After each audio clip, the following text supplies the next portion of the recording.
আপনারা জানেন যে মক্কা একবার সম্ভবত অগ্নিকাণ্ডের কারণে কাবা ঘর জ্বলে গিয়েছিল, ধ্বংস হয়েছিল, কিছু অংশ নষ্ট হয়ে গিয়েছিল। কাবাকে রিনোভেট করা হয়েছিল, ফলে কাবার একটা কর্নারে যে ব্ল্যাক স্টোন কর্নার, রুকনুল হাজারিল আসওয়াদ, হাজরে আসওয়াদ পাথরকে সরিয়ে রাখা হয়েছিল। এখন কাবা যখন পুনর্নির্মাণ শেষ, ওই হাজরে আসওয়াদ পাথরকে আবার তার জায়গায় রাখা হবে। কিন্তু কে রাখবে?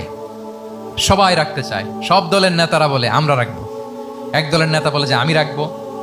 এটা অনেক very prestigious and dignified issue, এই প্রেস্টিজ আমরা কাউকে নিতে দিব না। আরেক দলের নেতা বলে না, আমাদের পাওয়ার বেশি, আমরা রাখবো।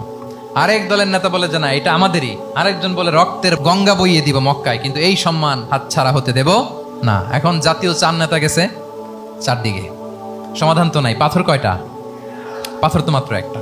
ইন দ্য মিন টাইম রাসূল সাল্লাল্লাহু আলাইহি ওয়াসাল্লাম আসলেন। রাসূল সাল্লাল্লাহু আলাইহি ওয়াসাল্লামকে দেখেই সবাই হ্যাপি। সবাই বলে যা আমিনুন রাদিনা বি, এই তো আলামিন আসছে, ওই ফয়সালা করবে। আল্লাহ রাসূল সাল্লাল্লাহু আলাইহি ওয়াসাল্লাম বললেন কি হয়েছে?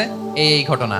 জাতীয় চার নেতা বলে এই পাথর নিয়ে তারা নিজেরা রাখবে, কাউকে দিবেন। রাসূল সাল্লাল্লাহু আলাইহি ওয়াসাল্লাম বললেন ঠিক আছে, একটা চাদর নিয়ে আসো। চাদর নিয়ে আসা হলো। এবার জাতীয় চার নেতা চাদরের চার কর্নার ধরে দাঁড়ালো। রাসূল সাল্লাল্লাহু আলাইহি ওয়াসাল্লাম নিজ হাতে হাজরে আসওয়াদ তুলে চাদরের মাঝখানে রাখলেন। এবার চার নেতাকে বললেন আসো তোমরা আমার সাথে। তারা আগাতে লাগলো। কাবা ঘরের সামনে যখন আসলো, রাসূল সাল্লাল্লাহু আলাইহি ওয়াসাল্লাম নিজ হাতে, ওনার বরকতময় হাতে আবার হাজরে আসওয়াদ ধরে ঠিক জায়গা মতো রেখে দিলেন। এতক্ষণ কিন্তু চার নেতা কি বলছে? কাউরে ধরতে দিব না, কাউকে। কিন্তু এখন চাদরের কোনা ধরেই happy. This is called conflict resolving ability.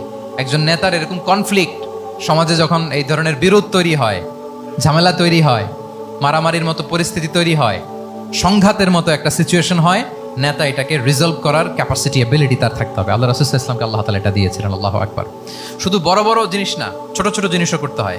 Let's say নিজ দলের নেতা কর্মীদের মধ্যে মারামারি, নিজ দেশের ভেতরে মারামারি, দেশের সাথে প্রতিবেশী দেশের বিরোধ, রিজিওনাল সুপার পাওয়ার হলে আশেপাশের অনেকগুলো দেশের মধ্যে বিরোধ, আপনাকে নেতা হয়ে এগুলো মিটমাট করে দিতে হবে। সুপার পাওয়ার যদি হয়ে যান, গোটা বিশ্বের যেখানে ঝামেলা লাগে, দেখেন না বড় বড় মোরলরা কি করে? ওই কাতারে বসে বসে ওই আফগানিস্তান, তারপর ওই ইসরায়েল, কাতার মিলাই দিচ্ছে, দেখেন না এগুলো নিউজে আপনারা?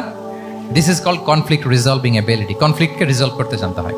রাসূল সাল্লাল্লাহু আলাইহি ওয়াসাল্লাম এরকম রাষ্ট্রীয় পর্যায়ে, বড় বড় সামাজিক পর্যায়ে, এমনকি ফ্যামিলি অ্যাফেয়ার্সের মধ্যে যত বিরোধ লাগতো, রাসূল সাল্লাল্লাহু আলাইহি ওয়াসাল্লাম মিলাই দিতেন। আল্লাহু আকবার। ফ্যামিলি কাউন্সিলিং, এজন্য প্রত্যেক ইমাম খতিবদের এই কাউন্সিলিং এর উপর ট্রেনিং নেওয়া দরকার।